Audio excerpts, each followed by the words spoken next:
Bandana Gaming, the channel where Logan will show you everything from gameplay to gear. Their crew is here to take you on a journey through every atmosphere. Releases to news, you don't have to choose. Red Bandana Gaming is here for you. Hey everybody, Logan here, and today we're going to be going back to a video series that I started a couple of years ago and never really continued after 2 videos, but apparently I put up a little poll, a little survey if you will, and ask which one of you guys out there would like to see a new Hidden Gems video and vote on which game system, and overwhelmingly the PS1 won. Yes, PS1 won. So yeah, so I decided to go through. I always pick 5. So I'm going to go with 5 PlayStation 1 Hidden Gems.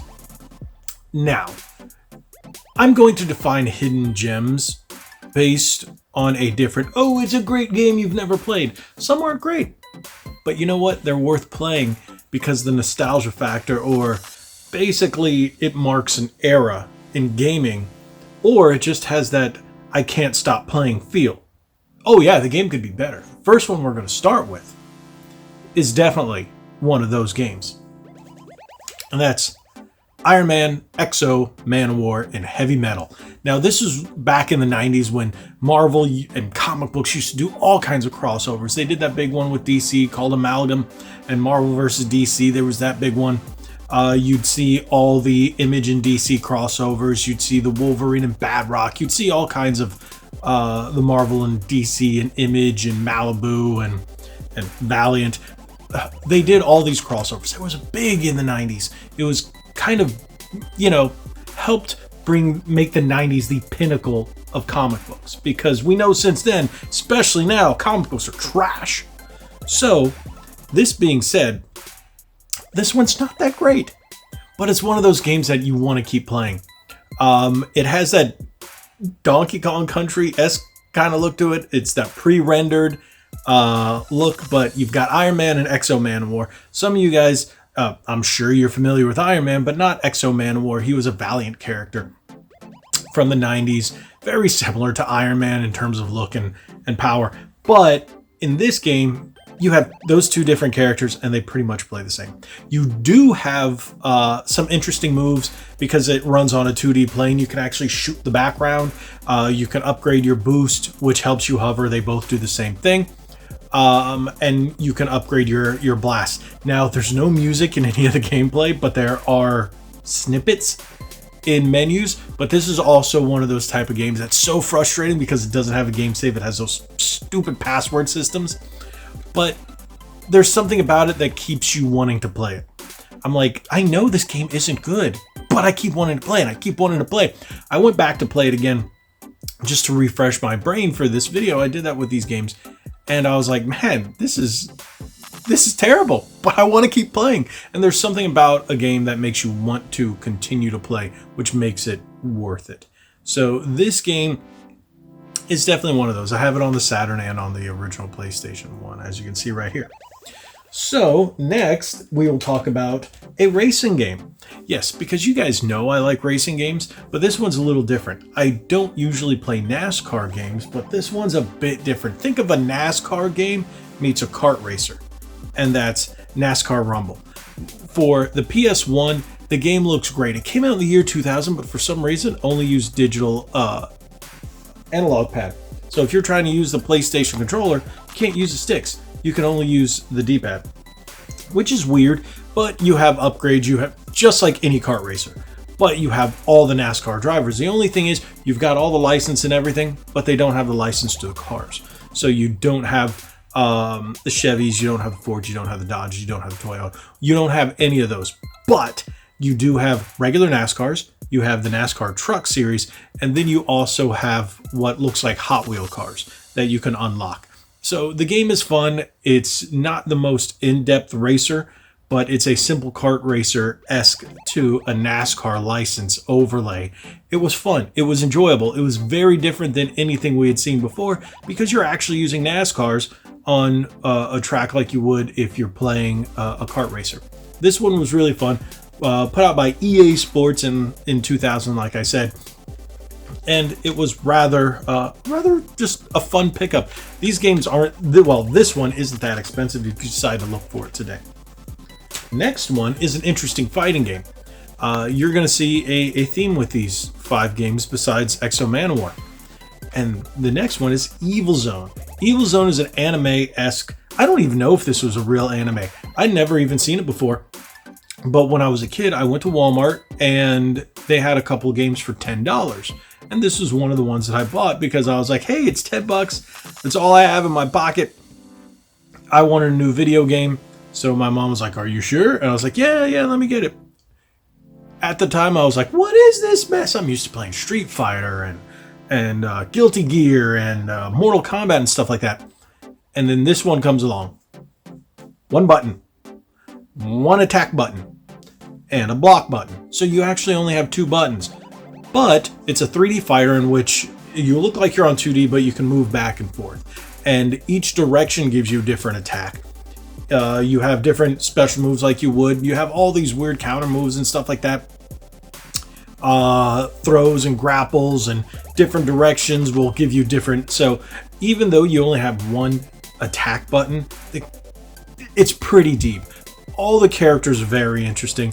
I did notice now at this age they did kind of edit some of the characters, and then there is a misprint with her name. Her name in the game is Ihadolka with an L. Ihadolka. In the manual they call her Ihadurka. And you know what? I might have remembered that as a kid. I don't know, but I went back and looked at it and I'm like, yeah, it's there. So the game is really fun. It's very different. You know, we didn't get a sequel to this. It was published by Titus, but the interesting thing, it was developed by Ukes, the same people that did all the WWE games for the PlayStation, and then upcoming AEW Fight Forever. So this was a really interesting fighting game.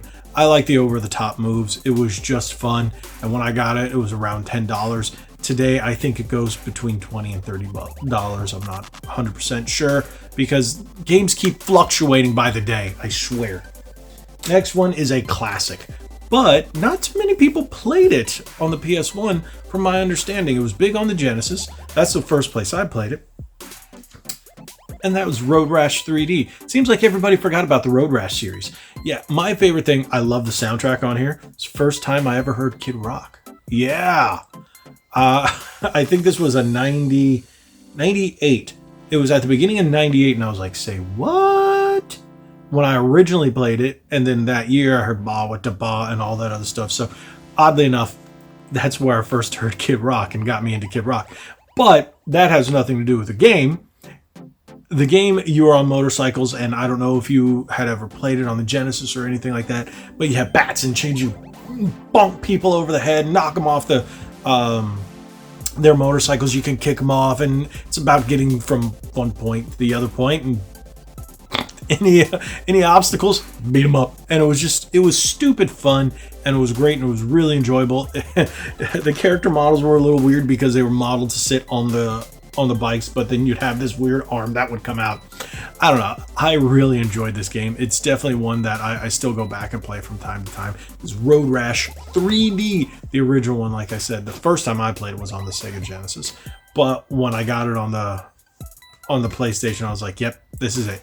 Now they did come out with a game called Road Rage, if I'm not mistaken, which was a spiritual successor.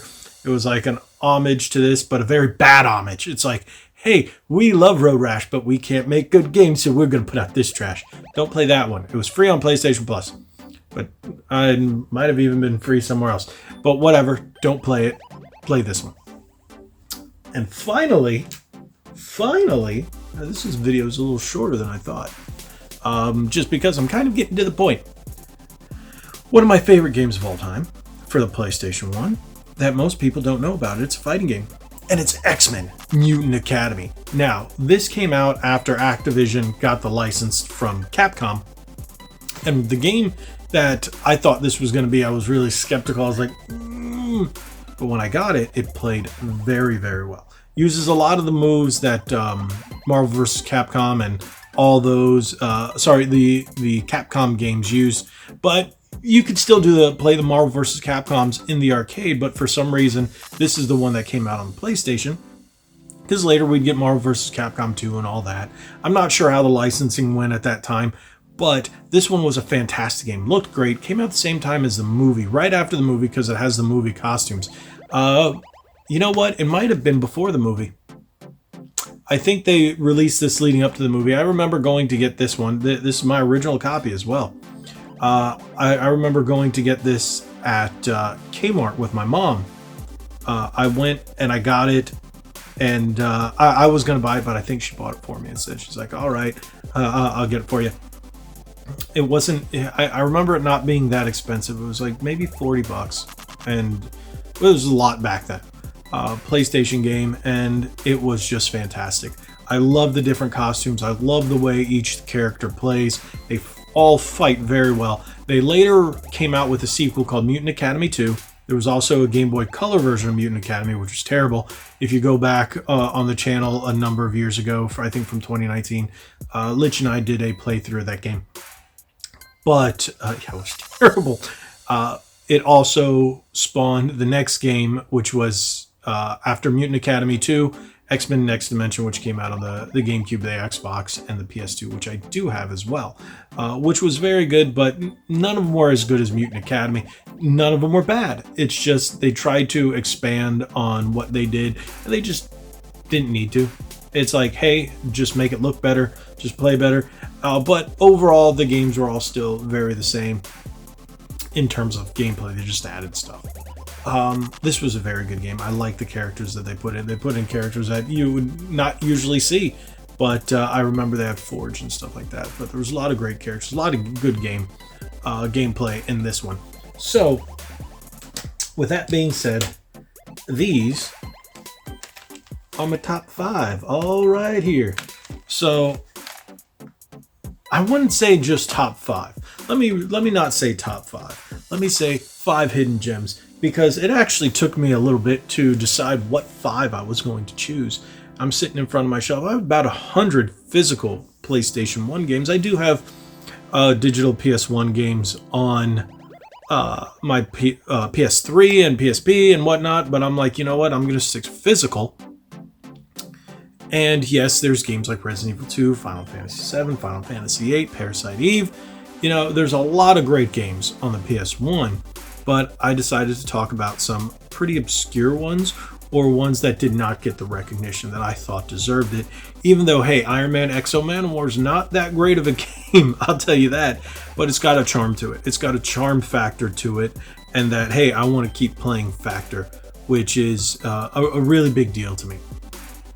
And I think that's what really concentrates a hidden gem.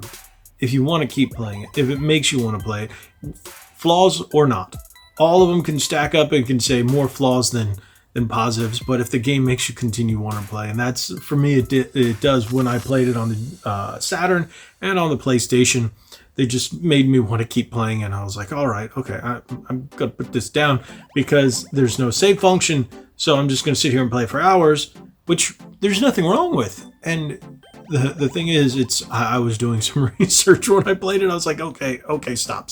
I got all the games I need to play. But that's what constitutes a hidden gem to me. So I hope you enjoyed those 5 hidden gems for the original PlayStation 1, PSX. And yeah, tell me if you have any hidden gems that you would like to mention, or maybe even me feature. That would be great. I'll feature some of you guys' hidden gems. Drop it in the comments below. Thank you guys so much. If you haven't already, hit that subscribe button, hit that like button, share this video. Remember to follow us on our socials, Facebook and Instagram at Red Bandana Gaming, on Twitter at RBG_retro. Again, hit that subscribe button. Like we always say, be legendary. Thanks again.